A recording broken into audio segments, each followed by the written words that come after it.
Hola chicos y chicas, espero que estén muy bien. Nosotras somos María Fernanda y Melissa y hoy les vamos a hablar un poquito del texto titulado Elisa del Mar. Antes de comenzar a explicar cualquier cosa sobre cualquier texto, siempre es importante estar enterado un poquito sobre la vida del autor, quién fue el autor y algunas consideraciones importantes sobre él. Entonces vamos a ver a continuación algunos datos sobre Manuel Argüello Mora. Bueno, ¿quién fue Manuel Argüello Mora? Aparte de ser quien escribió Elisa del Mar, él fue sobrino de Juan Rafael Mora Porras, fue un político, abogado y escritor costarricense. Nació en 1834 en la provincia de Heredia y murió en 1902 en la misma provincia. Él es reconocido como uno de los primeros autores de novelas costarricenses. En su obra, es decir, en todo el conjunto de textos que él escribió, predomina tanto lo biográfico y lo anecdótico como lo histórico y se relaciona al romanticismo del siglo XIX de Costa Rica. En 1870 abrió su propio negocio en San José, en donde se dedicaba a escribir y alquilar libros. Fue en ese negocio donde escribió algunos de sus textos más reconocidos, como el que vamos a tratar hoy, Elisa del Mar, y Misterio, que Misterio es considerada la primera novela costarricense. Y bueno, Manuel Argüello Mora es este señor que tenemos acá en la imagen. Ok, seguidamente vamos a ver ya un poquito más sobre el texto como tal. Esta imagen que tienen aquí que dice Elisa del Mar no es realmente la portada de Elisa del Mar, es la portada del primer texto que fue un compendio de relatos que escribió Manuel Argüello Mora y en ese texto, entre ese compendio de relatos fue que se publicó Elisa del Mar. Entonces ya vamos a ver un poquito sobre el texto.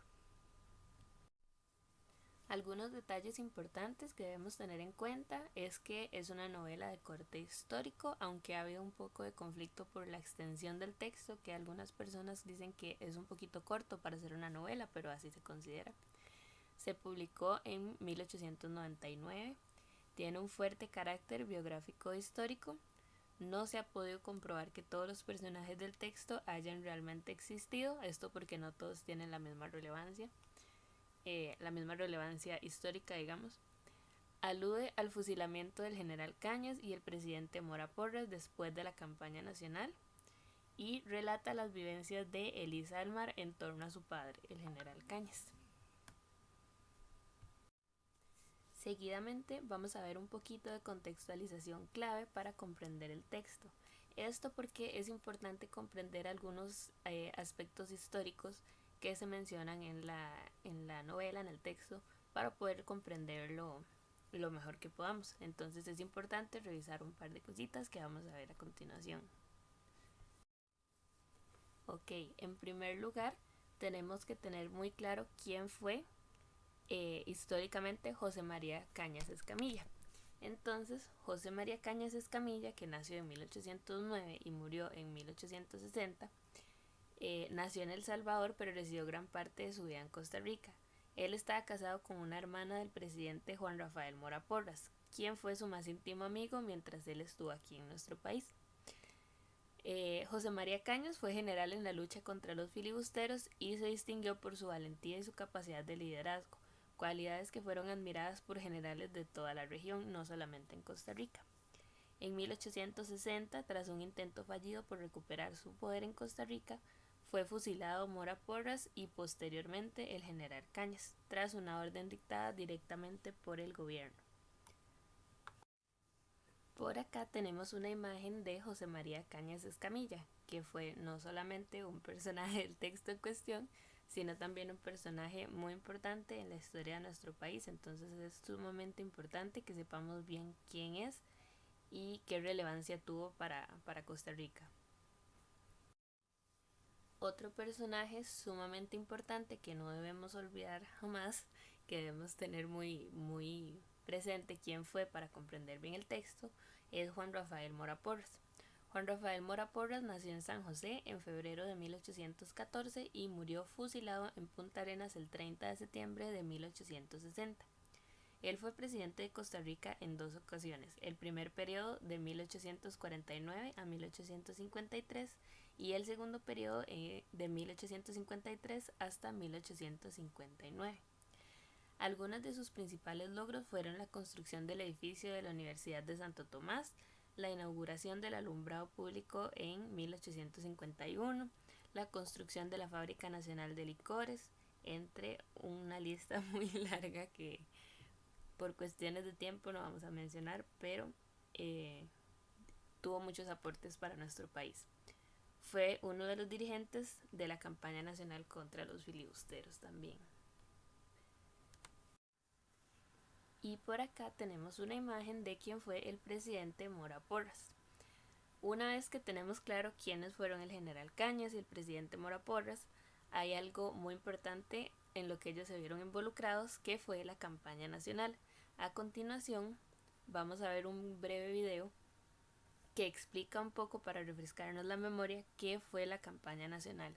El video está hecho con fines lúdicos, es decir, para que uno lo vea y se divierta y lo tome como de una manera más fácil de comprender, pero sí explica muy bien básicamente el fundamento de que fue la campaña nacional. Entonces vamos a verlo, porque también la campaña nacional tiene una gran repercusión en este texto, está muy presente como el trasfondo del texto.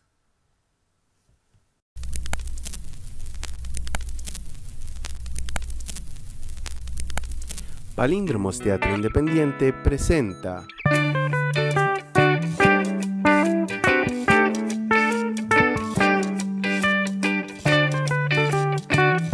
La campaña nacional con muñequitos. ¿Cómo es que Costa Rica gana esta guerra? En primer lugar, no se peleó contra el ejército de los Estados Unidos como tal, se peleó con un grupo de mercenarios estadounidenses y de otras nacionalidades apoyados por el ejército de Nicaragua, que aunque reciben apoyo de los Estados Unidos, este apoyo no era total, ya que Estados Unidos se encontraba dividido entre dos grupos.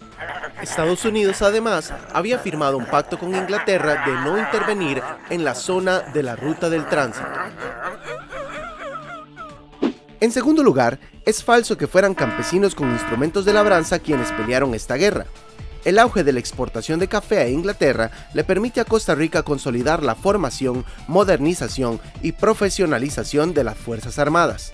De manera que el ejército de Costa Rica es un ejército de 9.000 hombres, entrenados por militares polacos, prusianos y franceses, bien provistos de armas que se habían comprado a Inglaterra. La Batalla de Santa Rosa. El 20 de marzo de 1856, una tropa de unos 280 filibusteros al mando del coronel Schlesinger se encontraban en la hacienda Santa Rosa, y ahí se enfrentaron a las tropas al mando del general José Joaquín Mora, que consistían en unos 700 hombres a pie, una unidad de caballería y 2 cañones. 280 hombres atacaron el frente, la izquierda y la derecha de la casa. Un segundo grupo con 2 cañones por la derecha. 200 hombres por la retaguardia desde la colina norte. 100 hombres del escuadrón de caballería se quedaron formados para atacar al enemigo cuando se desalojara de sus posiciones. Los costarricenses avanzaron hasta los corrales. A 18 metros, los filibusteros dispararon, derribando a la primera línea de atacantes. Pero entonces, la segunda línea se lanzó sobre la muralla de 1,80 m de alto y cayó sobre los tiradores cuando apenas estaban recargando sus armas, atacándolos con las bayonetas. Para los que no teníamos una idea muy clara de cómo funcionan los rifles de la época, primero que todo solo se podía disparar una bala a la vez, entonces una vez disparado, había que seguir los siguientes pasos para recargar el arma. Primero, llenar la medida exacta de pólvora, luego vertir la pólvora de la medida al cañón del arma. Después, introducir la bala rodeada de una tela o cuero usualmente impregnados en algún tipo de grasa.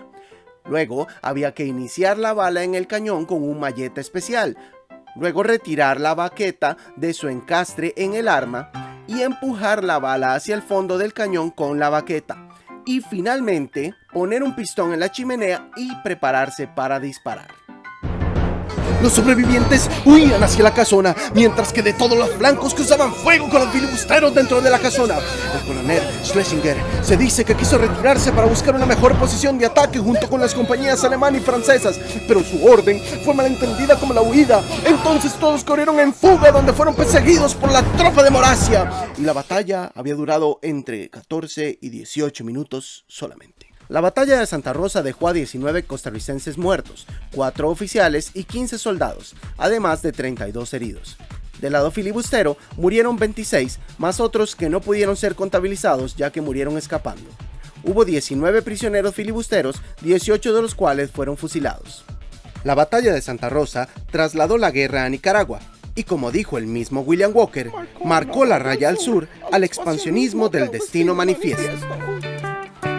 Esta ha sido una presentación de Palíndromos Teatro Independiente. Si te gustó el video y quieres que hagamos más, no te olvides de suscribirte, compartir y comentar.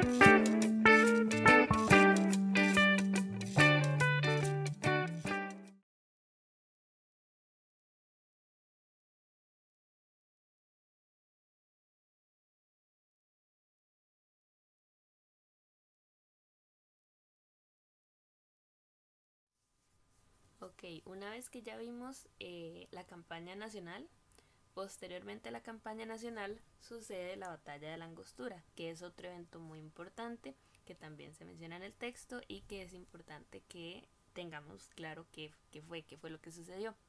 Entonces, el 28 de septiembre de 1860 se llevó a cabo un célebre y triste enfrentamiento bélico que tuvo como escenario el estero de Punta Arenas. La batalla tuvo lugar debido al intento del expresidente Mora Porras por retornar al poder, pero no tuvo mucho éxito en esto. En la batalla participaron varios personajes claves en la historia de Costa Rica, tales como el general Cañas, José Joaquín Mora y el mismo Manuel Argüello Mora, que sabemos que fue quien escribió el texto, ¿verdad? Elisa del Mar.